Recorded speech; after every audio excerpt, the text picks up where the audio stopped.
tobirina gwe wekka wandibanga gwe weegomba ate yakusinga so kati gumirawo oli buli omu yamanyi byayitamu buli omu waali walabira omwezi n'enjuba naye guma teri mbeera yaki yalubeerera naye eyabesigye olwaleero akomawo alina kubeera ng'akomezebwawo olwaleero naye ffenna tukimanyi bulungi nti ba lead council bemu bannamateeka abo abakulu okuli Martha Karua ye bamugamba mu Uganda you are not welcome alina Ssaalongo Erias Lukwago naye awera ennemba kati tutunuulidde tulabe omulamuzi kyanaasalawo. Martha Karua asigazaayo Burundi na Rwanda nkozi neyawa naye kati ne Tanzania bamugoba bamusibira ku boda simanyi obeera abeera fair hearing nga balooya bo tebali Samuel Muyizi nalabye agamba nti bazzeeyo buto kati bazeeyo ku drawing board ate kyabakoze bubi mbw ate kyabakoze bubi eyalina okubalungamya Martha Karua ate ne baba nga bamukoze n'Lukwago taliwo kati balina bo okuddayo bulijjo simanyi nti bawerekera buwerekezi bulijjo mba mmanyi nabo beetabamu mu kintu nti bagenda tandikira bali we bakomye ate buli omu aba ne strategy ye siniya bwe baba nga bamukwasa nga gwoli oyambako oli yalina okulemberamu okulaba tugenda kutambula tutya ne bwe binaaba oluusi tebiikole nga gola tebiikole kati nabo balina ate ne General Gundi akomawo olwaleero eyakiikirira CDF yes naye olwaleero waayo okwewozaako tusuubira okwongerako ku nsonga z'okuteeka Dr. Besigye Kalaba n'okukangiriza abasibe mu ngeri eyo so naye ndooza tusuubira olwaleero okubeera nga ajja kubeera Nakayibaale ajja kubituleetera byonna era ku ssaawa 2 amalindirire tobisubwa waliwo abeekwasa nti ku ssaawa 2 mba nkyali mu katale mba ndi ku dduuka essimu yo eriko kye tuyita Kingdom Media App ate kati n'aba Apple nabo bali kiriya aba iPhone namwe muli kiriya Kingdom Media App gidownloadinge bw'ogidownloadinga genda ku ssimu yo munnange eno ginstallinge ojja kusobola okutugoberera kuliko emikutu gyaffe gyonna egiri wansi w'obuweereza obwa Christianity Focus Ministries obukulemberwa Dr. David Livingstone Kiganda omulabirizi ne Pastor Sandy Kiganda Nalongo n'olwekyo osobola okufuna KTV osobola okufuna Kingdom FM Focus Media nayo ojja kubeera nga ogifuna ate era osobola okukozesa Kingdom Media App eyo n'oweereza n'obaako engeri gy'oweerezaamu oba gy'oyambamukko obuweereza buno ng'oyita mu kuwaayo Mary katugendeko mu nteebereza y'obudde tulaba ate abantu engeri gye beetekerateekeramu olunaku.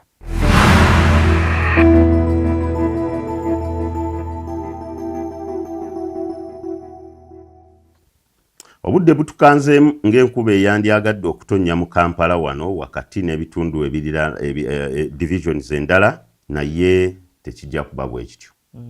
Omusana gujja era mwetegeke olwaleero lugenda kubeera nga lwa kibugumu ddala degrees 3 tubuzaayo degrees 9 okwenkana ab'omu Europe bali ku degrees 40 kati era abantu abasoba mu 1000 France bafudde ekibugumu kitanya abantu b'omu France naye Germany Czech Republic n'ensi endala ate nabo bali bubi nnyo abantu bafa n'amasomero gaggalawo saidi ezeeyo Ntebe Wakiso olwaleero nammwe akasana gye kali newankubadde nti mujja kufunamukko ku Kidedde ne Kinyikagobe degrees 28 ekiro kijja kubeera kiriya naye nga kyokya ekiro naddala mu bitundu ebya Wakiso n'Entebe Mukono Buyikwe nammwe enkuba gyeri manya omusana mungi ate era n'ebbugumu lijja kuba nga lingi degrees 3 Mpigi ebitundu ebyakakumiro yo nno wabina nnyo ewa Madam Nabbanja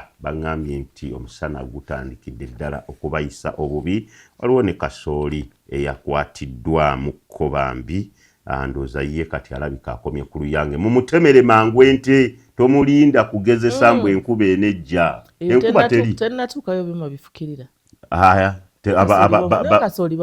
okweyagaliza kungi ebyuma ebyo gye biri ku district naye tebabuulira bantu bw'osanga kansala omu alina yiika 2 nga ye yabikozesa abalala ne babisa ne mu nnimiro ne bavimba ng'abagagga baabyo abantu ati tebamanya nti gyebiri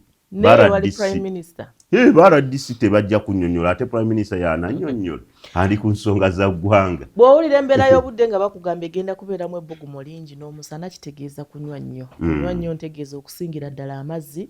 Abantu abakulu tusobola okwerabirira naye ate lowooza ne ku mwana omuto naddala mu abasiiba nabo omwana mulowooleze ne bwaba tagakusabye gera akadde olabe ng'omuwa ku mazzi aganyweko baleme kuggwamu mazzi, they will be dehydrated. Bakuta dehydration. So ensonga y'okunywa tugitwale nga nkulu, abamu tebaagala nno mazzi.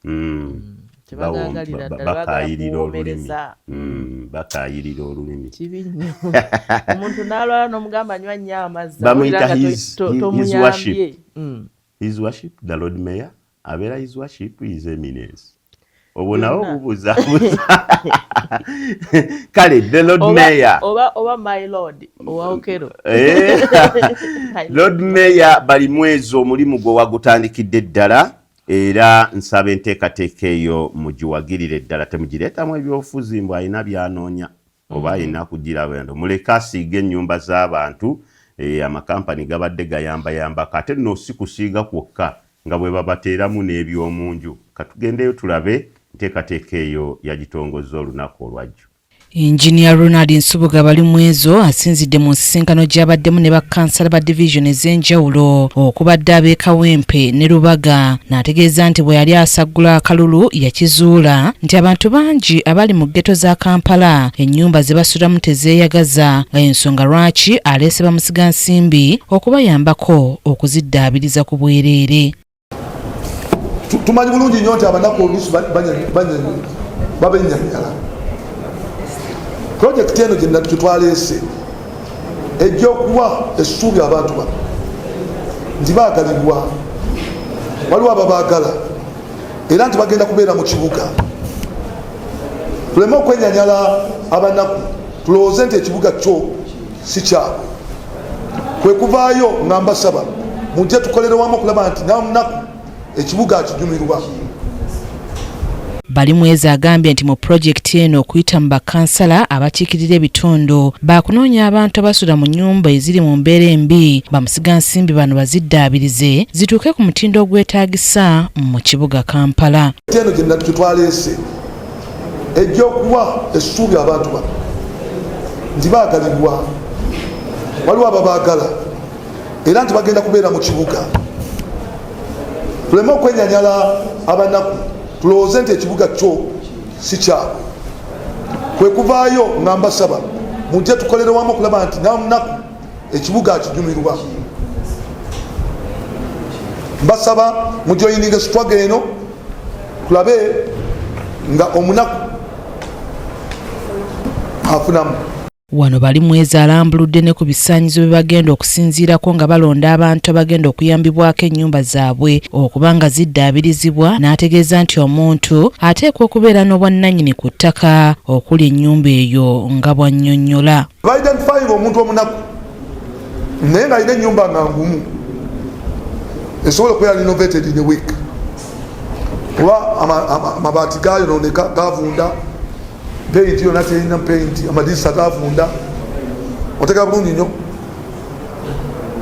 floor yayonooneka, ebintu ebyangu bisobola okukolebwa wiiki.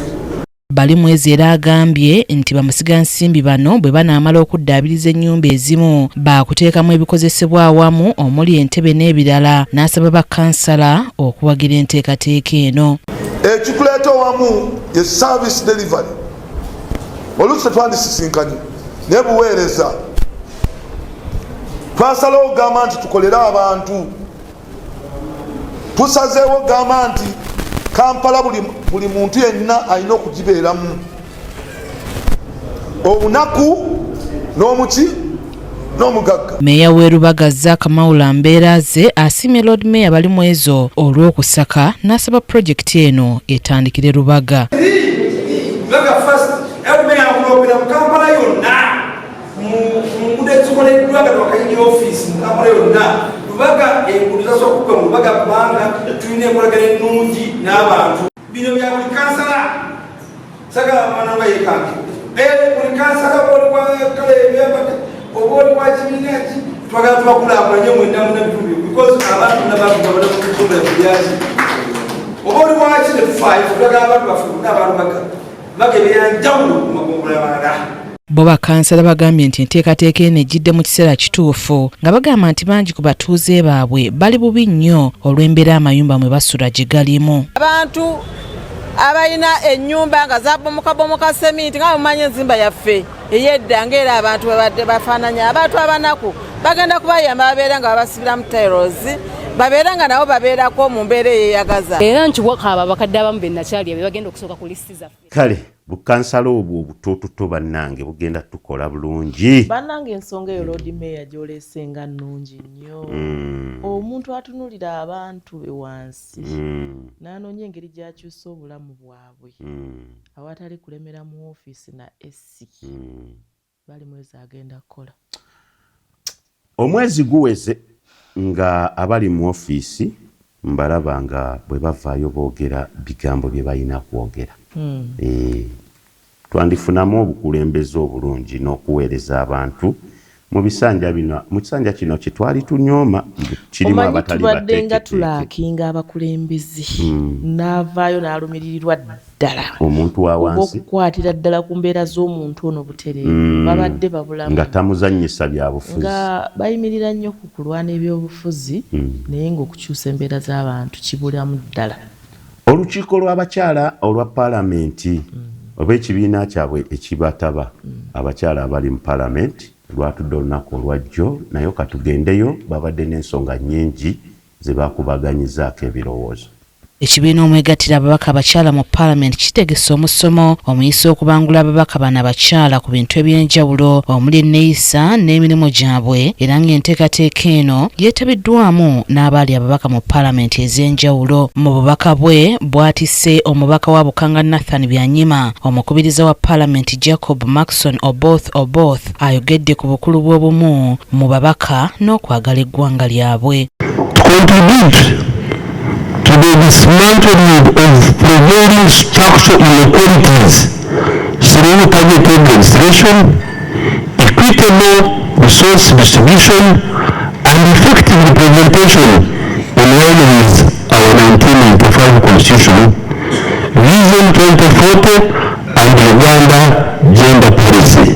Ssentebe w'ekibiina kino Kiwoopa ekigatta ababaka abakyala mu paalamenti Sarah Opendi akubiriza ababaka abasajja okubeera ekitundutundu ku kibiina kino okulaba nga obutabanguko mu maka bukendeera. Violence online, women and girls face violence in communities.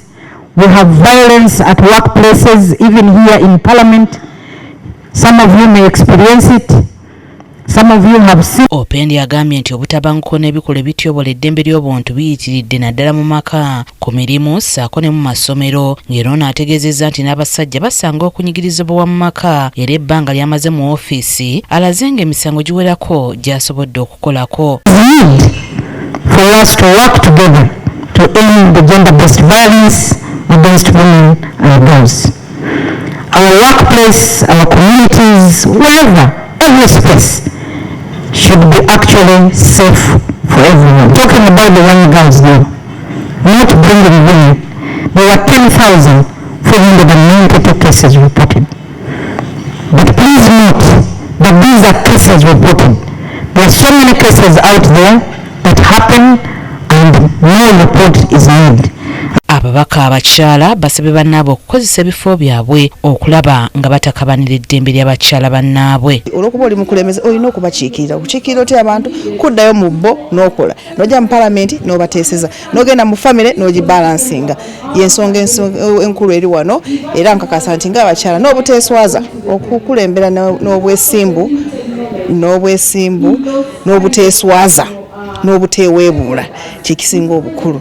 Abasajja bwe tujja mu bifo bino abasinga babalowooza abakazi tuli week tuli banafu mu mbeera yonna kyabuntu Nokola ng'abakyala butasirika ng'otyoboola eddembe lyo violence kubanga bintu bingi ebigwawo n'omubaka wa paalamenti n'atabimanya singa osirika ng'omukazi.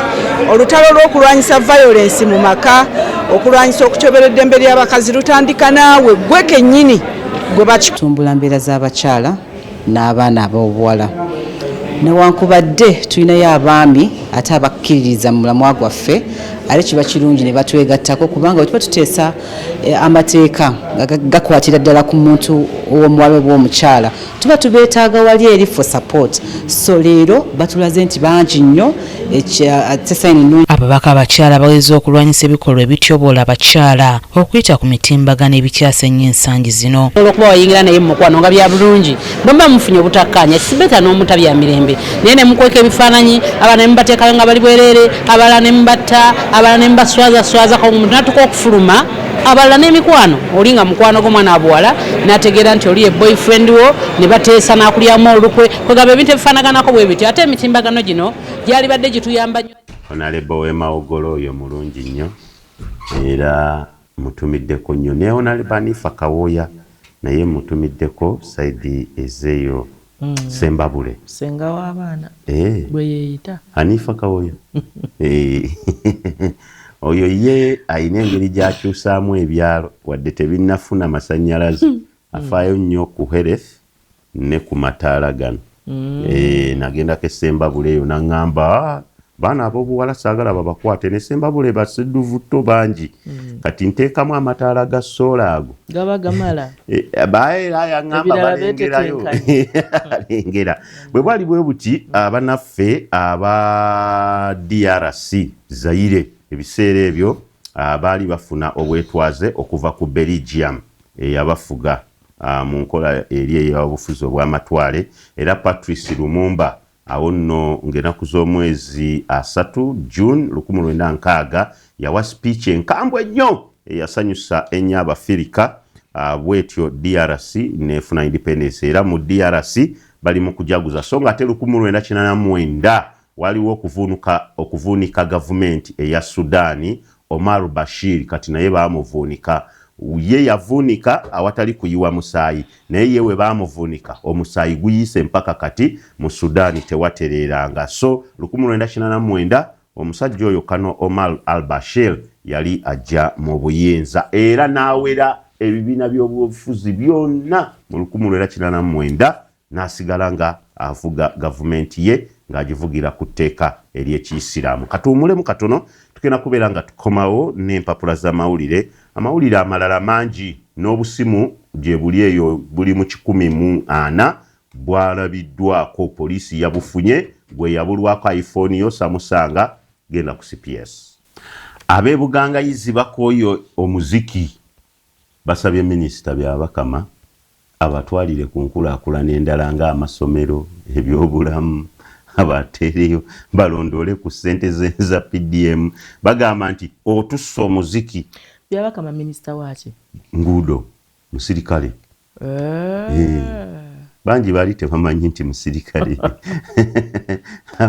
muvubuka omanyi muvubuka nnyo kati bambi omuziki ogwo ate olaba ne siniya we naye wa muziki madamu Nabbanja era we bava mu gundi lyerimu eryo bendo bendeezi b'ensonga y'amazino bantu bakooye ab'e Bugangayizi bamugambye nedda mukolere abantu bambi tukooye omuziki watuwa entertainment n'otuwa ne kati okyayongera entertainment ekimala kimala abo bansanyusisa nnyo bavuddeyo weetaaga ekifo ekituufu ekyokuwummuliramu ekisirifu ekinaakumalako ebirowoozo munnange nno weeyune J-Season Resort bali wali Galuga kilomita 10 zokka okuva ku Ntebe Road gendayo balina empeereza nnungi ekifo kino kigazi osobola okutegekerawo retreat conference osobola okugendako ku vacation osobola okugendako yo n'abaweereza abo oba banno ne mubaako engeri gye mugendamu mu lusirika ne mutataataaganyizibwa wadde n'akatono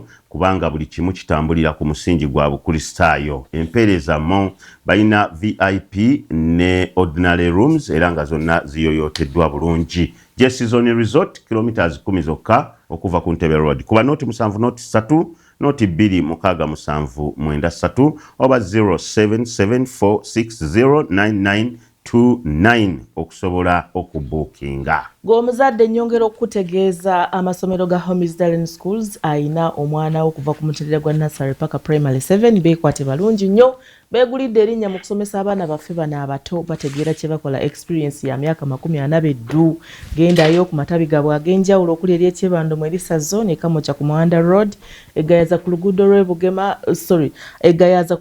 lw'Ebugema kituufu ne mu Kiteeza waliwo Dalen baafunye UNEB center number abaana babatuuliza ddala P7 twalayo abaana bo mu masomero ga Homisdalen togenda kwejjusa abasomesa batendeke ddala ebyendya n'ebyensula by'abaana babitwala nga bikulu ebyobulamu by'omwana babitwala nga bikulu ddala eddwaliro erijjanjaba abaana liri ku ssomero bakugamba education has no money value. Nako olwaleero lunch hour sawa zigenda kubeera 6 okutuukira ddala ku ssaawa 8 jangu tubeereko ffena wano ku Shante Focus Center Mengo Kisenyi the Solution Ground ew'omulabirizi Dr. David ne Pastor Cindy Kiganda era nga tugenda kubeerawo mu maanyi ag'enjawulo so nga ate nkya golokoka olye ekibuga ssaawa zibeera 12 ez'okumakya kutuukira ddala mu ssaawa awo emu kozi ne counseling yeeyongerayo kaawo n'olwekyo tofiireyo ennaku ate naawe agenda ku mulimu sookera wano ku CFC Mengo Kisenyi osooke ofune essaala ey'ennyonyi enkeeze ogenda kubeera ng'ofuna olusiriŋŋanyo olusava.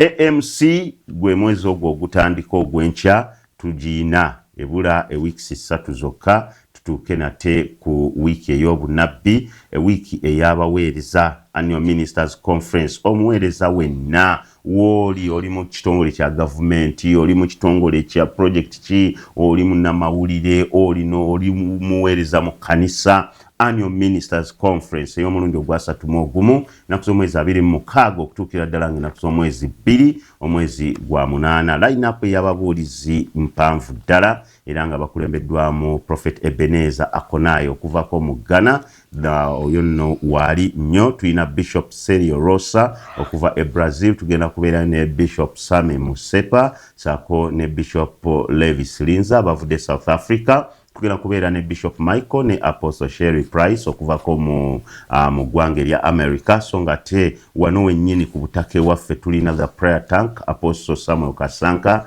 tugenda kubeera ne Bishop Mike Chaze so nga ate n'omulabirizi Dr. David ne Pastor Cindy Kiganda be bajjuza line-up eyo munnange nno tosubwa kwaya abayimbi n'okutendereza okwenjawulo mu wiiki eyo ey'obunabbi sessions 2 sawa 6 okutuuka ku 9 sawa 10 okutuuka ku sawa emu mujje tubeere ffenna mu wiiki eyo tugyetegekere bulungi.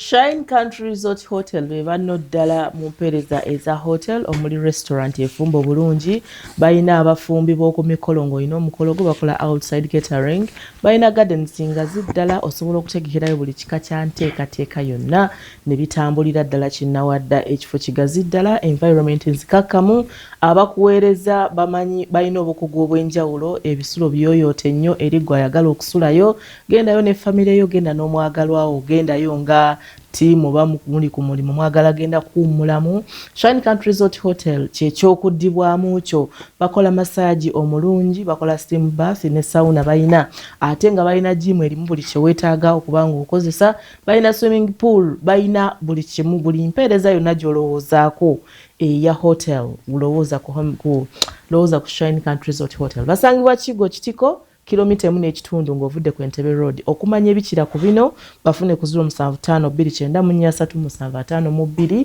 ne 0784449496 bannaffe abo aba Shine Country Resort Hotel bakugamba nti Shine comfortable. Kale tugenda mu mawulire tufune ebiri mu Vision ne Bukedde olulala lwasaliddwako teruliiwo lwa Delmonta naye nagano weegali tugenda kubeera nga tugayitamu akadde konna Ssemwanga the Lordman ogamba otya ekatabyawo nkubuuzaako saako mukwano gwange Juma Coach enaggulwawo mu Go Down naawe nkubuuzaako ne Bashel mwebale kutulaba katugende mu mpapula z'amawulire.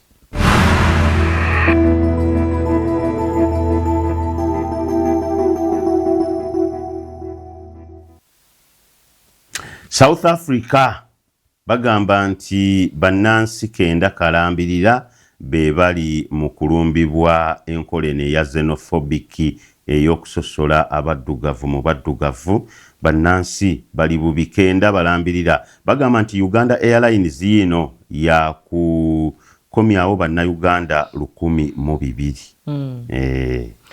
Manager wa Kafeero aleese bwino ku baana n'abakazi ayanise ebyama bya bisirikirwa yebukedde afulumya olwaleero ate nga batugambye nti omukuŋŋaanya wa Vision Group ow'okuntikko asiibudde oluvannyuma lw'okuweereza emyaka 34 eddu. Kyakulabirako Madamu Kaija Mwenda yeetondedde Pulezidenti Museveni ku byaki Vision ebiwandiiseko wano ne bagamba nti Pulezidenti Museveni akubirizza olukiiko lwa kabinenti olusookedde ddala era ne bakubawo wano ekifaananyi kya Pulezidenti ne ba cabinet ministers bonna mu kifaananyi ekyawamu. Okulonda kwerosi jjukira kwengedde kugenda kubeerawo nga 28 omwezi gutandika olunaku olw'enkya ogw'omusanvu.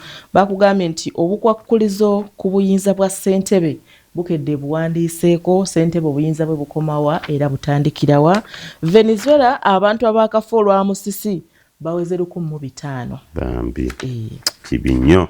Bagamba wano nti ebbanja eggwanga lye liyina eddene ligootaanyaamuko ku mpeereza teriganya kutuukiriza buweereza wansi eyo so nga ate bagamba waneeno Kaija bamwogeddeko ne bagamba nti National Water and Sewerage Corporation eyina engeri gyekolamu okulaba nga eryamu Kampala. Kiki kye bategeeza eringa egaayagaaya Kampala National Water and Sewerage Corporation ne bagamba nti uno Sewanyana agenda wakutandika okwewozaako mu mwezi gwa 8. Wakutandika okwewozaako mu mwezi ogw'omunaana. Musango ki byonna munange biri wano ate ne bagamba nti uno Kalyegira avunaaniddwa.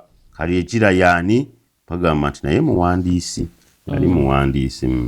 Ku muko ogwokusatu mu lupapula lwa Bukedde mu kanyomero kaabwe akagafa ku baserebu batugambye nti Chameleone muwala we atikiddwa n'amwozaayoza bya nsuso.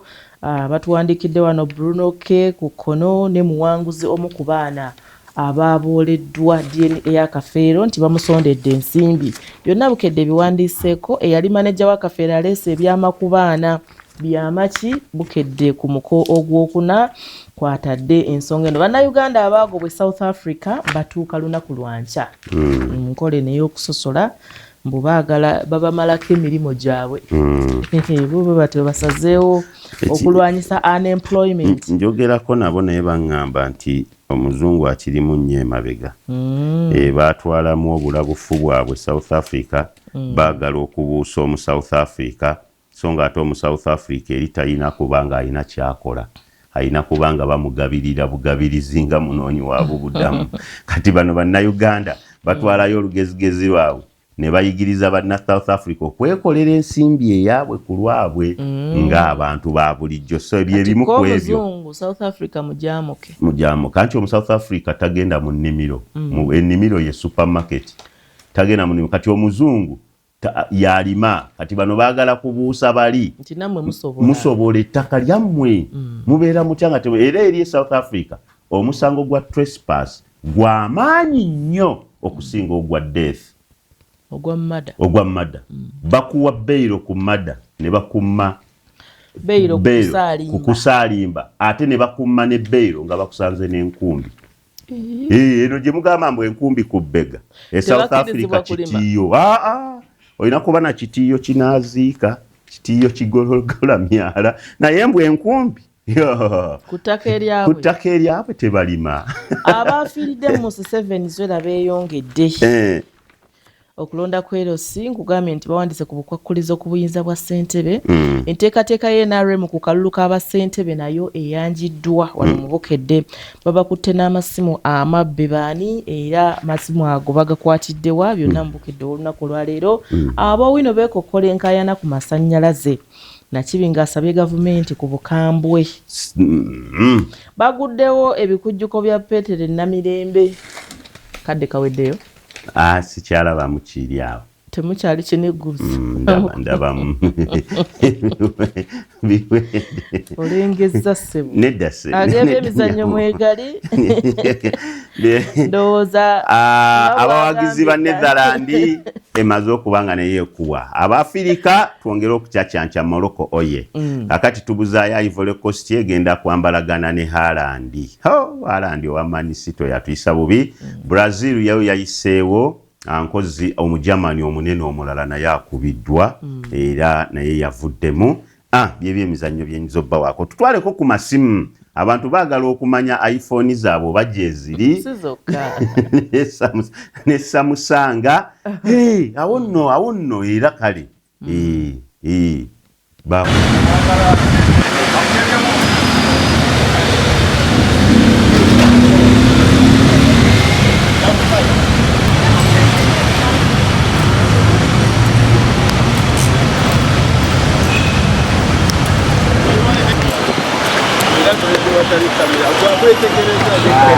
bategeeza nti poliisi yaffe naddala bambega bafe okuva mu crime intelligence balina ekikwekweto kyebazze bakola ekikwekweto kino kyekituviiriddemu ebibala bino byemulaba wano essimu zino omugatte ziri 143 ziri 143 era essimu ezimu nga 20 ku zo bannannyini b'amasimu twasobodde obba nti notubamanya era ne bakola ne statement n'okutuwawa essimu zaabwe ezabulira twagala nekikwata abantu basatu omuli Tumusiime Derek abamu gwe bayita Guna ono yasangibwa n'akasawo nga kalimu essimu zino era n'atutegeeza nga bwakolera ku kizibu ekimu awo wano mu Kampala kibayita Kalungi Plaza era abadde alina n'abantu abalala bakolagana nabo nga amasimu alina waagajja n'agatwala awo oba oli awo ne bagajjamu sipeeya nga kwotadde okugakyusa motherboard ne bateekawo essimu empya. Omulala eyakwatiddwa Niyonzima Fabrice abasinga bwe bayita Sadat ono munansi w'e Rwanda okuba nti nno twafunye amawulire nti abadde ateeka essimu zimu ku zino ku baasi n'azitwala e Rwanda gy'abadde azitunda. Omulala Kitoko Emi ono naye ateeka amasimu ku baasi ne zigenda e Rwanda ne Congo. Abantu bonna abali eyo nti essaawa zo twakazuulako abantu 20 olw'okuba twataddeko amasimu agamu ne tugakyajinga galina ennamba ze galeeseko amasimu ga iPhone. Mulimu simu ya Samusanga ng'emu yokka naye amalala gonna ga iPhone, so bwe twazitaddeko zine namba ze zaatuleetedde ne tuzikubako era nsobola okwidentifyinga abantu 20.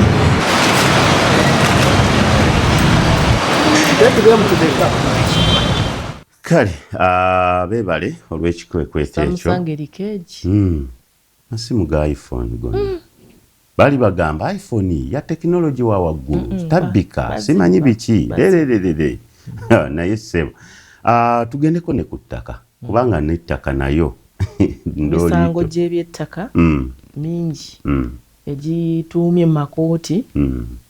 Emisango gy'ebyettaka simanyi lwaki tegiggwa n'akamunaana waliwo omuzeeyi eyaka 14. In fact mu mwaka guno waliwo omukadde eyawangudde ogugwe yafunye obwenkanya after 18 years. Naye batugamba nti olw'okuba ettaka erimu enkayana zibaamu abafamire kyova olaba bikandaali biwanvuwa naye gyandyangu nyenza noono omukyala balungi oyo ali ku cooperations oyo omukyala w'ettaka oyo omukyalo oyo yagambye emyaka 8 myaka 6 muwoza kinamwe mulimba ebaloya basetinga ekintu kyabwe abalamuzi be bakibazanyira ne balya ssente z'abantu.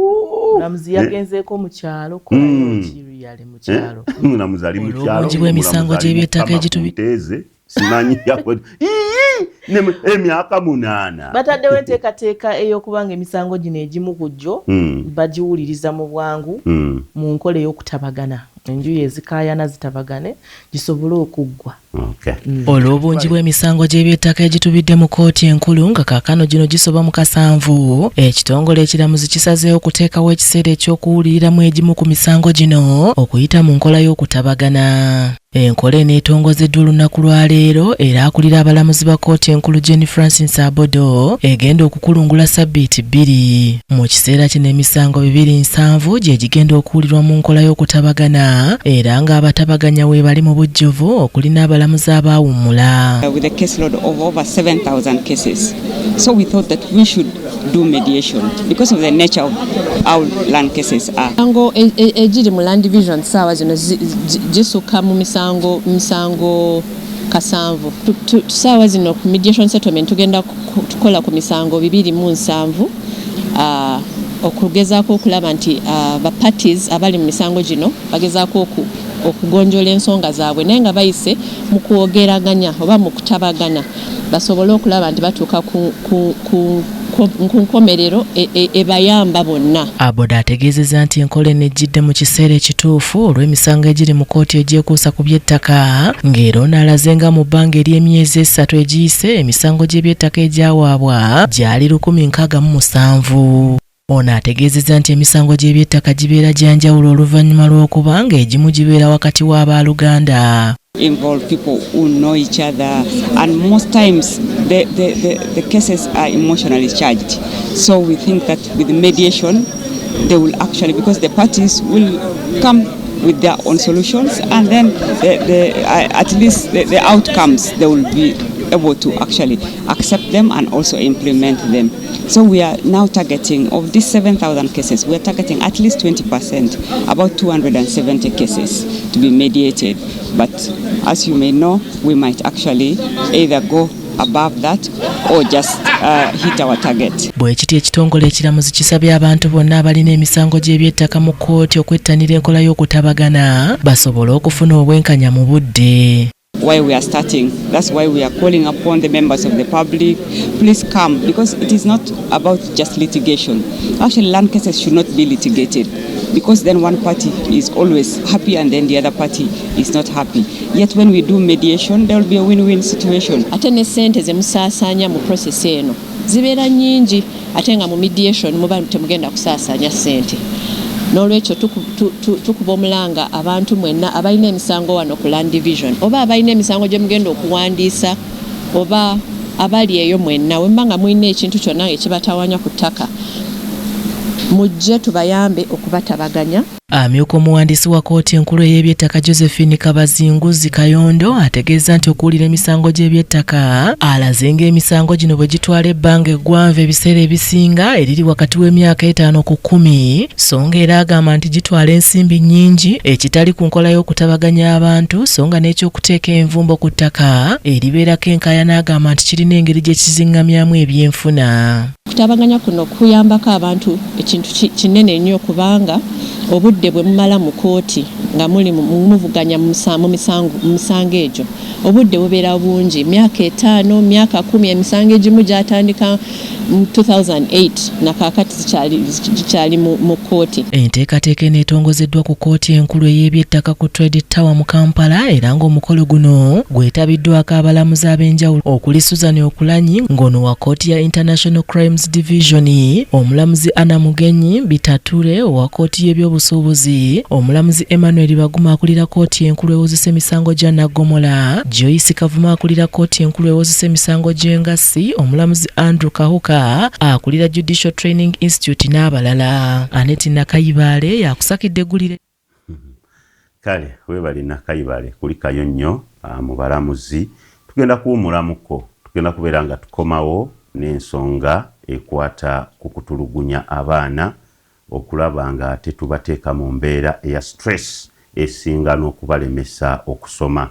Abaana abamu tuzze nga tulaba nga beetuga n'abalala nga badduka awaka ne ku masomero ne bagenda ate okubonaabona ku nguudo.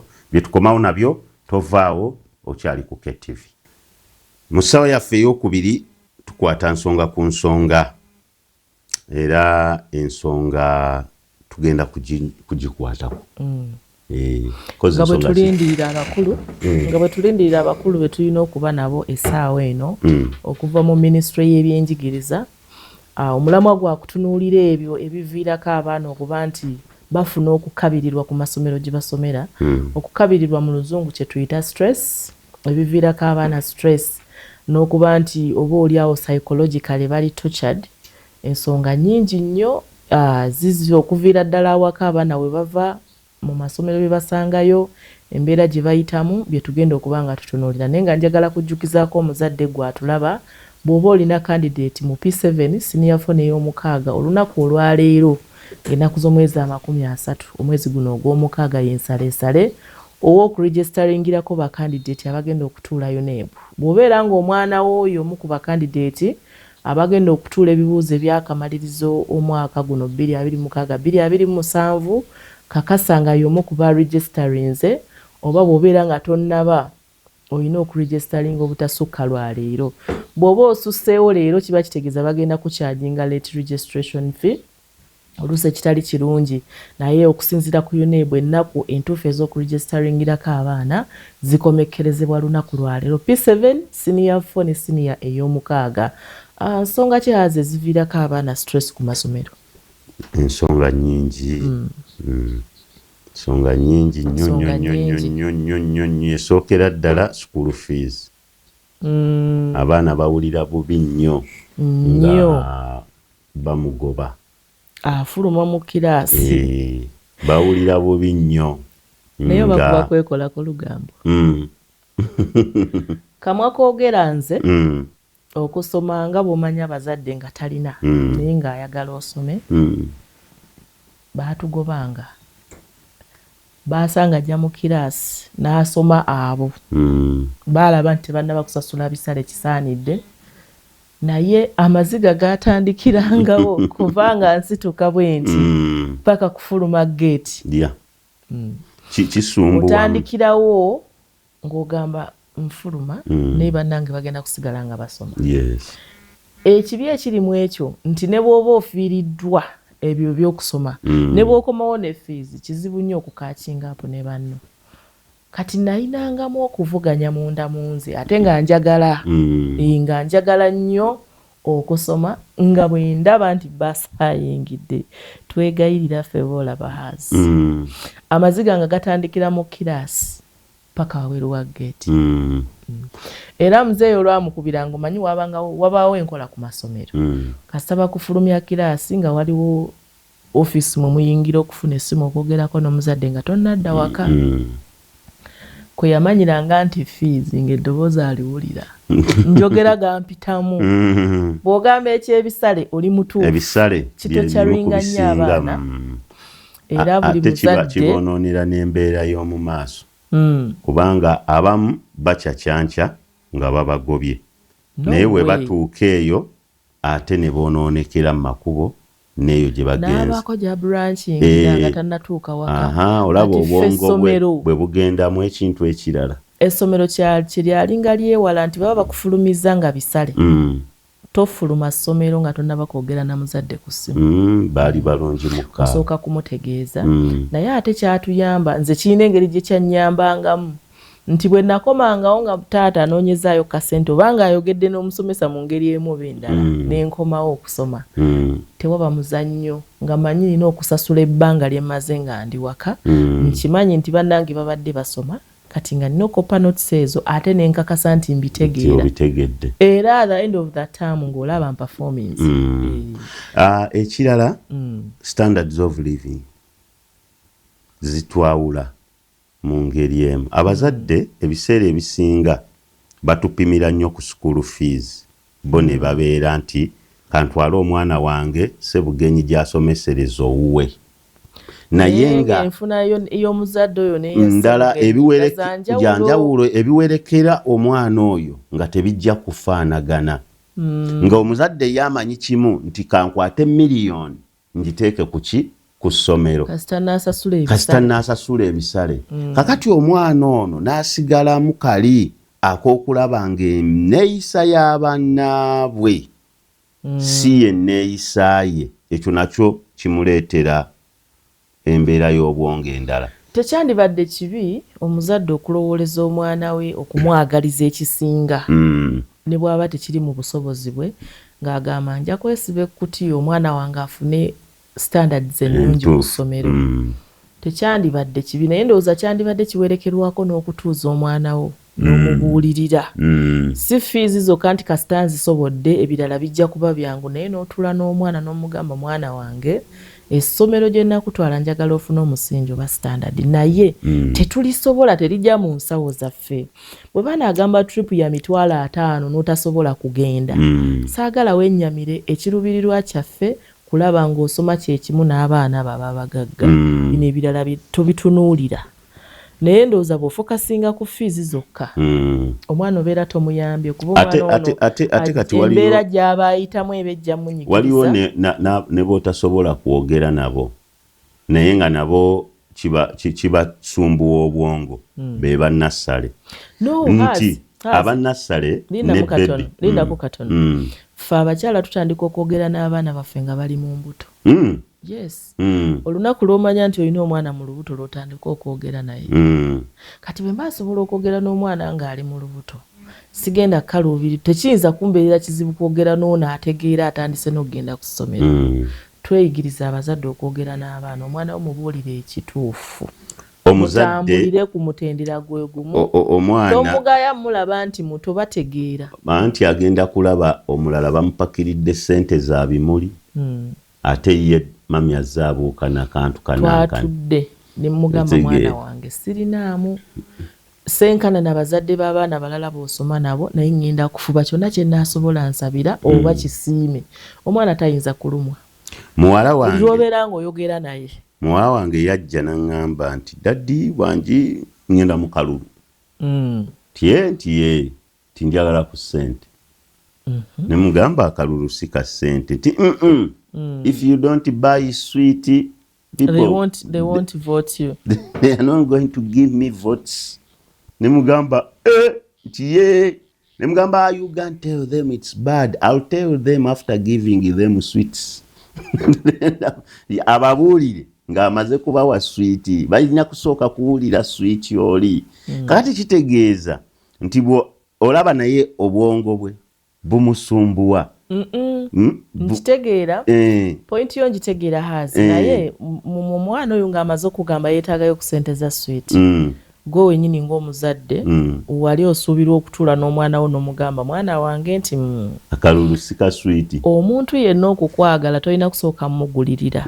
Bw'onookwata swiiti n'omuwa abaana abo bawenyigidde mu kulya enguzi n'omubuulira ebibi by'enguzi n'omubuulira ne sayidi yo nti ekyamazima sijja kukola ki sisobola n'obusobozi bwa ssente ezo sibulina naye I'll come nja kujja nkuyambeko mu campaign mbeerewo nga superhero. Kitegeera ate n'ofiiriza obudde osobola obwefiiriza n'ogendayo osobola okukola ekijja mu busobozi bwo naye ng'oyise mu kwogera na mwana wo ne mwogera.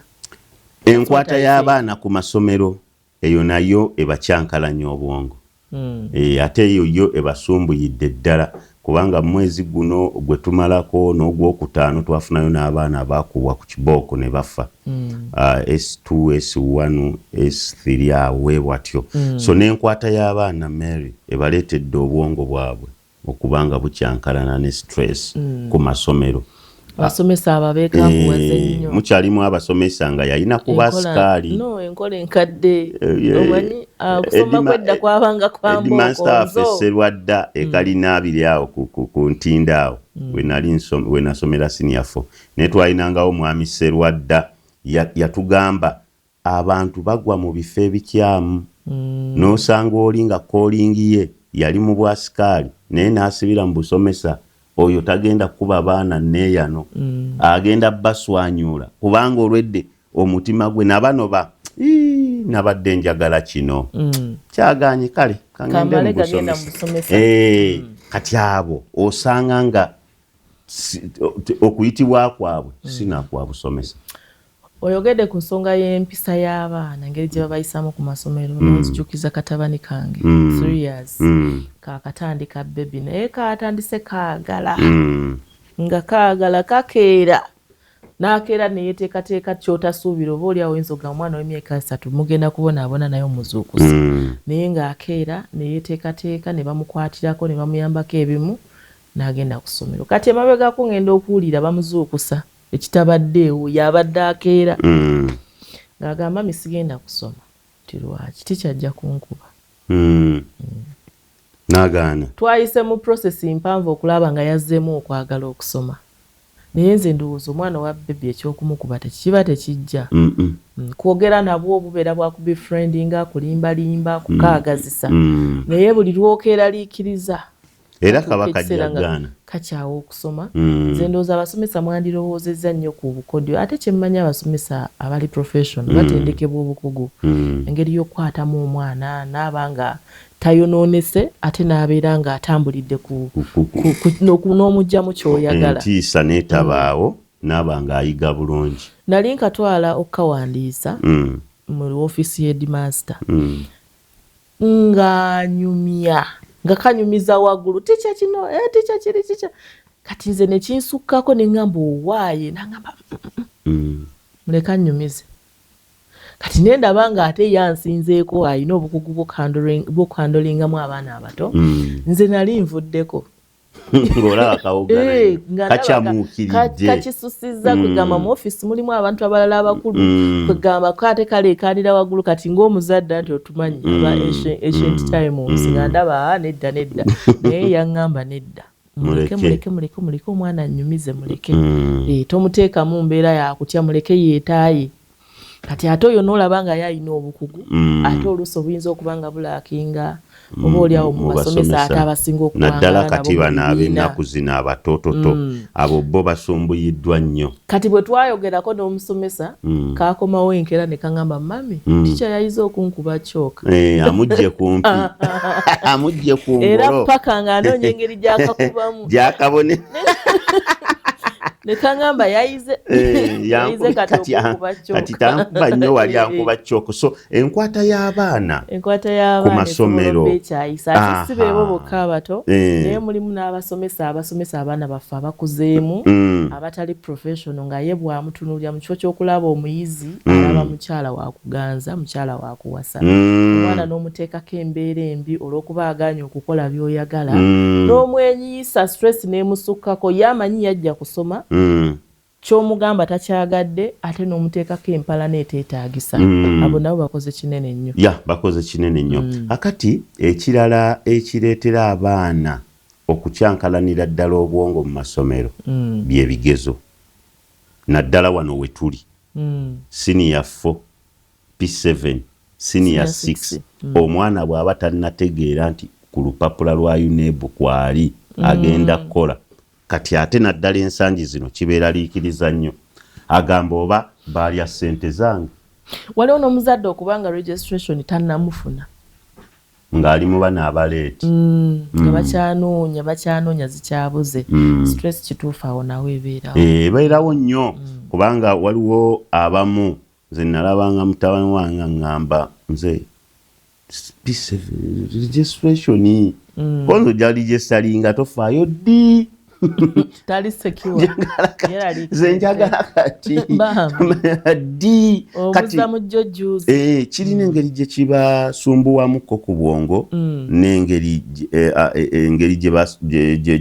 gye batuuka okuba nga baagala okwetamwamu okusoma ne school fees nga bwe wagambye wali nga tutandika candidate yenna yeetaaga omuzadde n'ofuba n'osasula buli ekyetaagisa mu budde for the child's peace of mind buli lwabeera ng'amanyi nti tetunnamalayo bimulemesa concentratinga bimweraliikiriza ng'agamba oba oli awo ssente zinaabula era olwaleero era tukibaddiramu nti olwaleero muzadde gwe P7 babadde emitwalo 3 n'ezigwamu ogenda nno olwaleero we lusukkawo ogenda kusasula emitwalo 6 bagenda zikubisaamu late registration eri kwa 100% late registration eri kwa 100% ate bibaamu okwenyoola n'okwetooloola ennyo sinakindi n'omwana wo okukomawo nga talabikidde kubanga kitwala egundi ebbanga eddene nga kirireetimukko mu ngeri emu oba endala wabula UNEB njagala ndabule mukwano gwange ali eyo naddala abalina amasomero ga private Mbaazi, Mr. Kasibante, Bakasujja nti UNEB yaganye okuddamu okukookera ssente zammwe ez'ennyongereza ne muziyita eza UNEB. Bagenda kubasiba emyaka egiri ku 10 okudda waggulu. Mugenda ne babagamba kati UNEB erina ssente zaayo emitwalo katugeze gya P7 3.5 ne bagamba registration 3.5 kati gwe omusomesa oba nannyini somero n'oyagala okozese advantage n'oyongeramu n'oziyita 8 mbwe za registration 8 bada muweereze ssente za UNEB emitwalo 8 P7 ng'ate ye ekimanyi erinako emeka 3 n'ezigwamu kati balance oyo egamba muyite ekintu ekirala tomuyita registration wa UNEB gwa S6 emitwalo 12 n'ezigwamu bakusabye emitwalo gya 25 abananyini masomero ga S6 25 gyosaba omwana ezo giba gyavudde dda ku registration ya UNEB ezo ziba zizo era beera mulambulukufu yo teyagala oziyite nti eza UNEB mitwalo 25 bagambe UNEB erinako 12 nange twagala ez'obuzimbe development fee n'ebirala batero oba tunoonya center number katugisonde nga mpola nga fees abo mukwano gwange yangamba muzitugabanya azinasonda basi y'essomero kuva mu senior 1 paka senior 6 kyannuma okuvaayo nga sigituddemu yagisonda nga buli taamu ku ssente z'essomero kubako eza baasi yatuuka kuvaayo mu 6 nga tatuddeeko mu baasi ya ssomero eyo so UNEB yabalabudde awo gwaffe tugukoze. Twagala n'okujjukiza abazadde abalina abakandidate mu masomero ga gavumenti nti registration gwe twogerako wa UNEB ali ku masomero ga private gokka. Gw'omuzadde alina omwana mu government school nga candidate P7 senior 4 senior 6 tewaba omusomesa oba head teacher yenna akugamba nti ssente za registration bazeetaaga.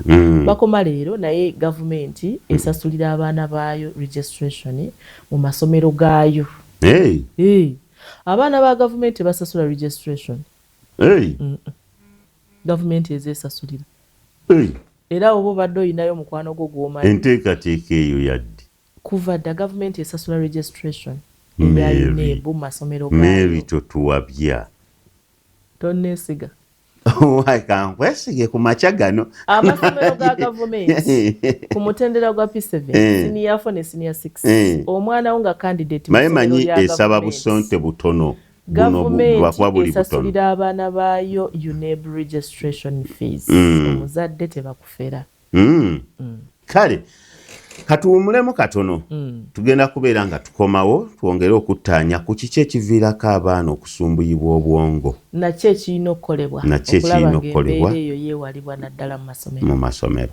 Kale tovaawo cases zetuwulira nti ebiseera byakola UNEB bituuse HM yalidde fees yalya registration sente teyaziwaayo abaana ne babeera stranded ku ssaawa esembayo. Sente zino zeetaaga wabeewo ng'aba pamiti ng'aba passport era nze nkyewuunya gwe munnayuganda ali eyo eyeefuula oyina essimu ya simaati olabirako tikitooko olabirako azi bwabikudde ki n'ebirala n'olemu okgendako n'ofunirako passport.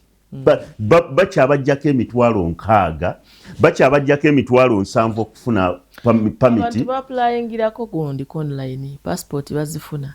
Ngamba bakyaliyo bangi Mary be bakyajjako ssente nze nsanga obumotoka bw'abaana be batisse be batwala ebiwarabu nga bonna babatisse babatutte wali ku internal affairs babafunire permit manya passport naye ng'ate babajjako emitwalo 6 wali babatwala ku kinkumu era n'oli owa internal affairs abakimanyi tabakkiriza na babuuza bingi bateekayo binkumu byokka tebabakkiriza kumanya nga babazzaamu mu motoka ng'abatujju nga babavuga nga babajjawo. Oba okitegeera omuntu okufuna kati ne bino ebya UNEB we biri people are ignorant about it era ekyali kibireese kwe kuddaawo ku bipolitics abantu mbaleke babasibe eyo byalwanagane byabwe abantu tuddeko ku nnomo we batubye nnyo nga tutunuulidde nnyo politics batubye nnyo ng'amaanyi gonna tugattisa ku bambi kansala bambi azi bambi gazzenga abikola anti bwabo batandika okunokola ebyokulabirako ebitagatta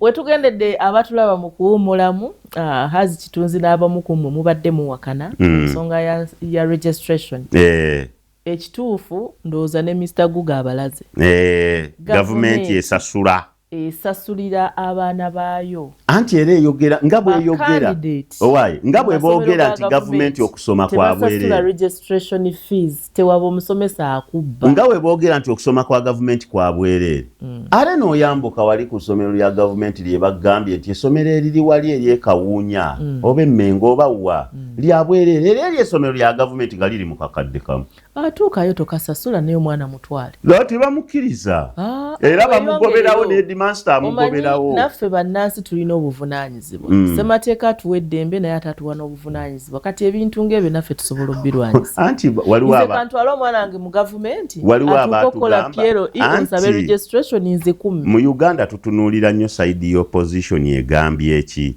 opposition oluvaayo akugamba totwalayo eyo waakiri twala mu kiwa mirembe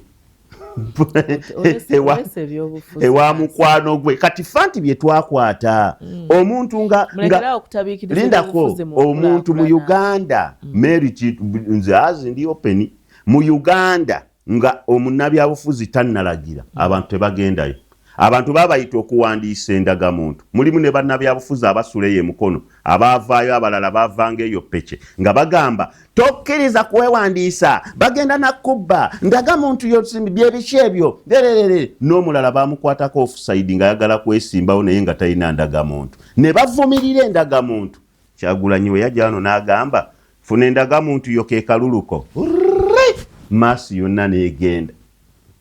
So bannabyabufuzi basaale nnyo mu kugootanya bintu by'okugyawo obukyafu mu bitundu, basaale nnyo okulemeza ababodaboda okuvuga ku pavement n'okutomera. Owa bodaboda akusana n'akubira ne piki ku pavement, vaako gwe mani avele nviirako nze ngenda mangu.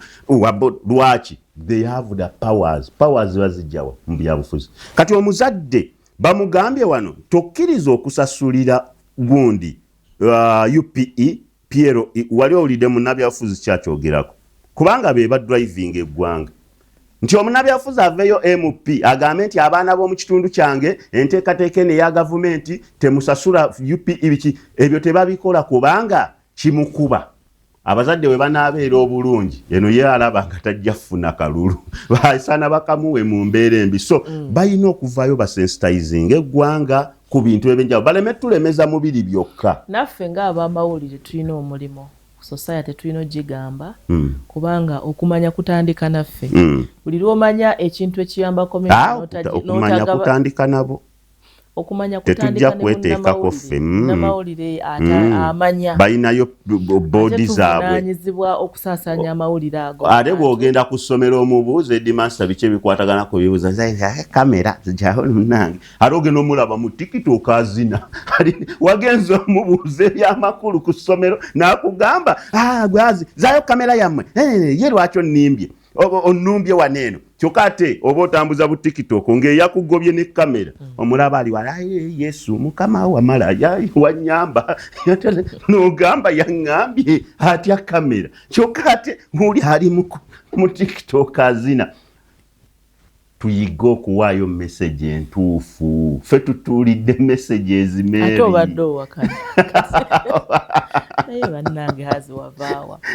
Tubadde tutunuulira abatulaba ku nsonga eziviirako abaana okweraliikirira stress mu masomero n'okuba nti tebafiiringa comfortable oluusi ekiyinza obbaviirako tocha naaba ng'omwana taconcentratinga ne beetamu amasomero ne bagavaamu ne bagaddukamu. Nsonga nnyingi nnyo abazadde gye twekwatamu ewaka obusambattuko obwo taata takwatagana na maama abaana mwogerengako nabo ate mufuba okulaba nga mubaterawo embeera ennungi. Obubbi buli mu Uganda ate munaye bukwatiramu naffe abeefuula abagezi.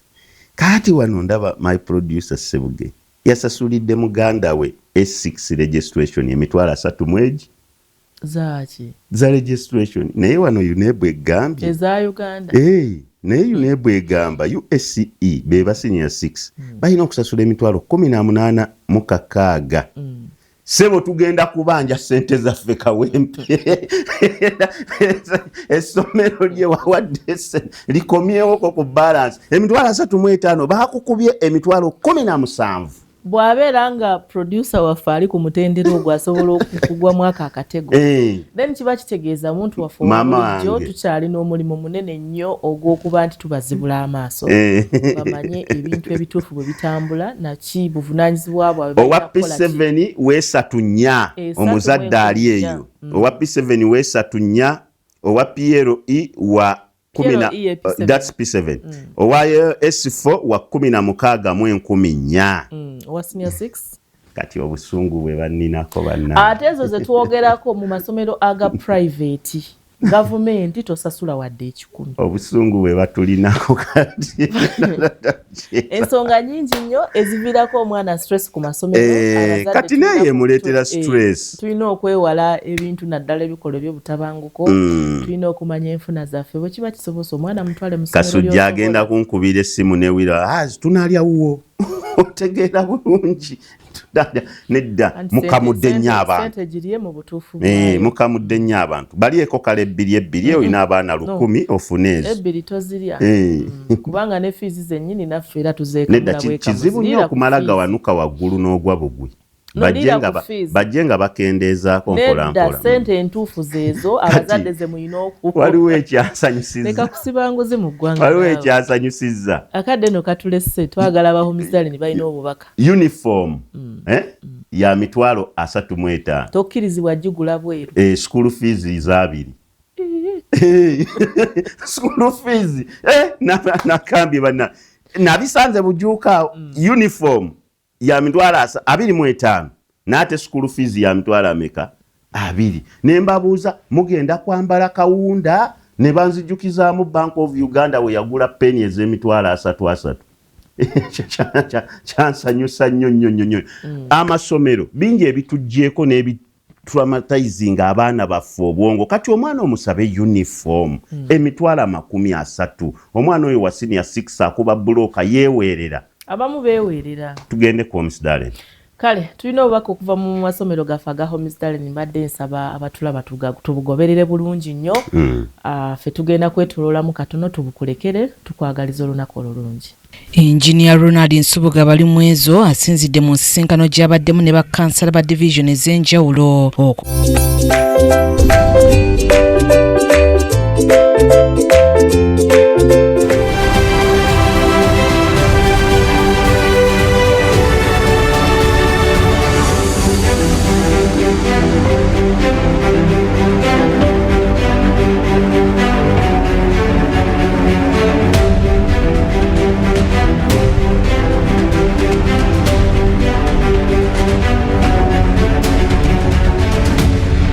We have 3 things, the major things we use when we are making soap. First of all, we have the oils. So this is the oil we use. This is not cooking oil. This is palm oil. But we bleach it. Now this is the crude palm oil. This is the way it looks before it's bleached. To make this clear one.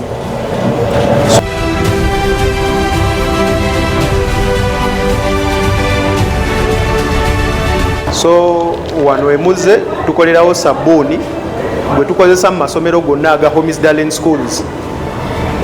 Ensonga lwaki sabuni tumukolera wano ekisooka tugoberera initiative government gye yali ereeta eya okubanga abaana bafuna practical skills other than learning. So tufuna practical skills mu bintu byonna abaana bajja wano ne basoma engeri gye basobola okukolamu ono sabuni n'ekirala besides cost cutting abaana tukola sabuni gwe basobola okukozesa nga tukozesa ebirungo ebitalina buzibu eri ensusu zaabwe. Twafuna obuzibu mu sabuni omu gwe twali tugula nga tatuuka ku ekyo kye tuba twagala kati ensusu z'abaana ababa bamukozesa ebyo byonna ebirungo. Engineer Ronald Nsubuga bali mu ezo ebyo byonna ebirungo tubigattamu n'ekyokubiri ng'essomero lisigala lifunamu nti sente ze twandibadde tusaasaanya nga tugula sabbuuni omulala twekolera owaffe wano ku ssomero. so nekituyamba nti essomero libaako kyerifisaawo then Engineer Ronald Nsubuga bali mwezo nga tatuuka ku ekyo kye tuba twagala kati ensusu z'abaana ababa bamukozesa ebyo byonna ebirungo tubigattamu n'ekyokubiri ng'essomero lisigala lifunamu nti ssente ze twandibadde tusaasaanya nga tugula sabbuuni omulala twekolera owaffe wano ku ssomero so nekituyamba nti essomero libaako kyerifisaawo then n'abaana ne baganyulwamu abaana baffe bajja ne basoma bino ebintu nti omwana takoma kuyiga bya mu kibiina byokka wabula n'ebyemikono byonna tubigatta wamu ne bajja ne bayiga